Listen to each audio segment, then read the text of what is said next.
Hi. Hi, who are you? Hi, great. My name is Megan Holmes. Hi, I'm Isabel Cepeda. Great. And I'm a social worker here at Alden. I'm here to help you in any way that I can, so thank you so much for being here. Yeah, thank you for meeting with me today. Sure. Well, thank you again for meeting me. Like I said, it takes a lot of courage to meet with someone and to kind of know and recognize when you need some help. Do you understand what the services that we offer here at Alden? Yes, somewhat. So one of my coworkers of my husband referred me to this agency. I was hoping that someone could help me out with my drinking problem. Sure. Well, Alden, I don't know if I mentioned before, but Alden is a substance abuse and rehabilitation center, and we're an outpatient facility that offers counseling to other addicts and alcoholics. But not all of our clients have relapsed before. We kind of help all people in the recovery process, so you don't have to receive services here if you've relapsed. We kind of help anyone through their recovery process. Okay, I think I'm in the right place then. Great. So before we begin our session, I would like to discuss a really important part of this relationship that we're going to be starting, and that's confidentiality. Now, confidentiality means that whatever we say in this room will stay in this room. Now, the only time that I would ever share anything with anyone, like another professional, is if I suspect you to harm others or yourself. So that's really the only instance where I would feel like I would need to share this information with someone. So those are like really the only circumstances. Does that make sense to you? Yes, it does. I'm glad to hear that our conversations will be private. I don't like my business getting out elsewhere, so thank you. Of course, yeah, you won't have to worry about that. Everything that we say here is going to stay in confidence here. So now another important document that I think we should discuss is a document called a release of information. So this form here, this is a form called the release of information. And if you sign it, it authorizes that you give me authority to give any like pertinent or relevant information from our session, such as like your background information or any of my notes.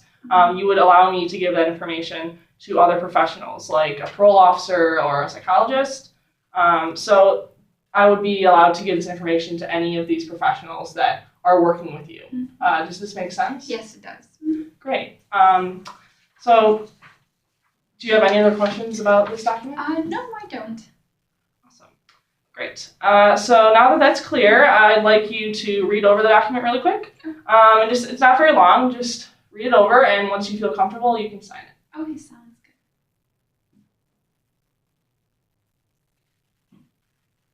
good. Thank you. So I spoke with you earlier a few days ago on the phone about setting up this meeting. And from our previous conversation, it appears that you're looking for some help regarding your fear of relapsing into alcohol abuse. Is this true? Yes, it is. So I'm afraid to pick up my old drinking habits again, to be honest with you. I've been sober for a few years now, but over the last few weeks, I've been thinking that I want to start drinking again. I've been getting these urges. Okay. So first, I want you to know that that's really incredible that you've remained sober for several years now. Sobriety is a really big accomplishment, so I want you to know that that's a really great thing. But from what you're saying, it seems like it's been a really tough road getting to this point in your life. Sobriety isn't easy. But could you please tell me more about these urges that you're having? Why do you think you're feeling tempted to drink? Yes. Well, my husband and I met 5 years ago in California. At the time, I was dealing with the loss of my sister who had died from cancer. I'm really sorry for your loss. That's not an easy thing, and it must have been extremely difficult for you and your family to experience such a tough loss. Yes, it was a really dark time. My father became an alcoholic after the death of my sister, and then my parents ended up getting a divorce, and honestly, it just wasn't easy for us.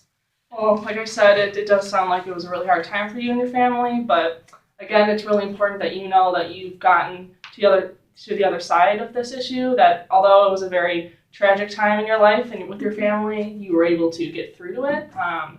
That's important to know. But I was wondering, was your sister's death the reason why you moved to California? Because I know you mentioned moving here over the phone in our last conversation. Yes. Well, I couldn't handle being around my parents anymore. It just wasn't easy. They were grieving, and I just couldn't take it.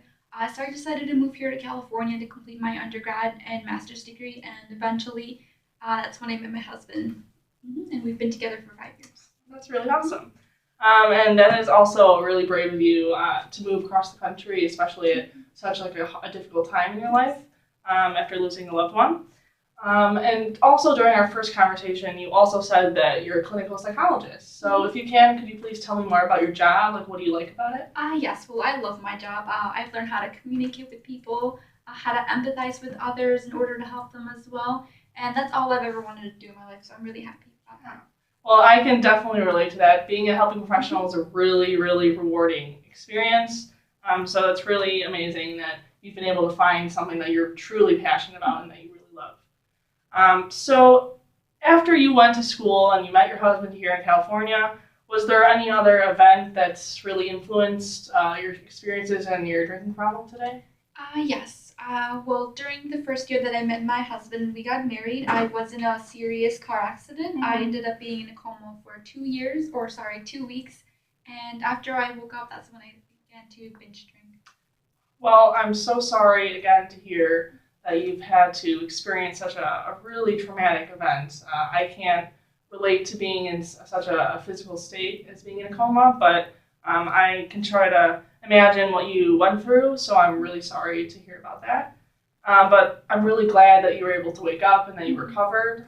That's definitely something that can really put a family in a difficult spot, but I'm very happy for you and your family that you were able to get past all of that. But after, could you elaborate more a little bit on your drinking habits after you woke up? Yes, well, thank you for saying that to begin with. But yeah, being in a coma was very difficult. It was just a very difficult time in my life. After I woke up, I was just devastated. I mean, 2 weeks of my life was a long time.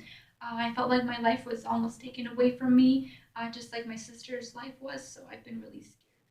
I see. Well, from what you're saying, it seems like you felt afraid of losing everything, that your life was just stolen after you woke up from your coma. So, did you receive any treatment for your drinking problem after you started to realize that you had a drinking problem? Yes, well, I did. After 6 months of intensive therapy and like AA meetings, I was sobered up for good. And, God was there to help me through everything. So. Well, that's really great that you were able to rely on God and to have that type of support system in your life. It sounds like religion was a really important part of your recovery process. Yes, thank you. Yeah, religion has been something part of me. Relying on God was a major factor in my recovery, especially after my accident. But I don't feel very strong at the moment. I've been having so many urges to drink again. And at a recent doctor's appointment, my husband was told that he wouldn't be able to have kids. We've been devastated ever since then, and I've always wanted to start a family of my own. Well, you can't really prepare to hear news like that, and from what you're saying, it sounds like it must have been really hard for you and your husband to receive news like that you can't start a family of your own, at least like a biological family. So I'm really sorry to hear about that. It must have been really hard. Yes, it's been extremely difficult. I didn't know how to cope with the news, and to be honest with you, I still kind of don't. I recently went to the liquor store and bought 2 bottles of red wine. They've been sitting in the back seat of my car for quite some time now, and I don't know what to do. I can't stop thinking of the days that I would wake up, drinking with my friends, and I've been having those urges again. Well, it sounds like you've been tempted to use alcohol to cope with receiving this difficult news about your husband not being able to have kids.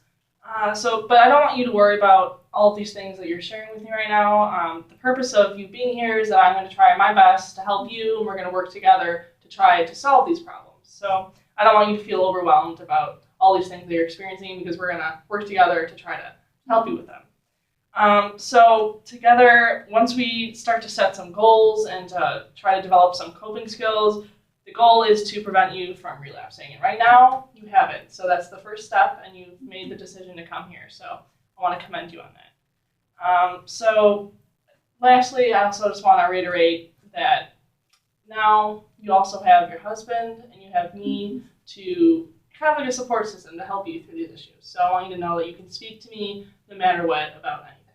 Yes, I now know that, so thank you. And thank you for listening to me. I feel like finally someone understands what I'm going through. You're welcome, Isabel. So before we go, I would really like to discuss some goals that you might want to start setting for yourself in our future sessions. Does that sound okay with you? Yes, it does. So one of the first goals that I do want to accomplish is to get rid of the red wine in my car. It's been there for a while. And I do want to come up with some type of coping strategy that will help manage my stress and eliminate my future urges to drink. Well, those are some great goals. And like I said earlier, I'll be here to help you achieve them.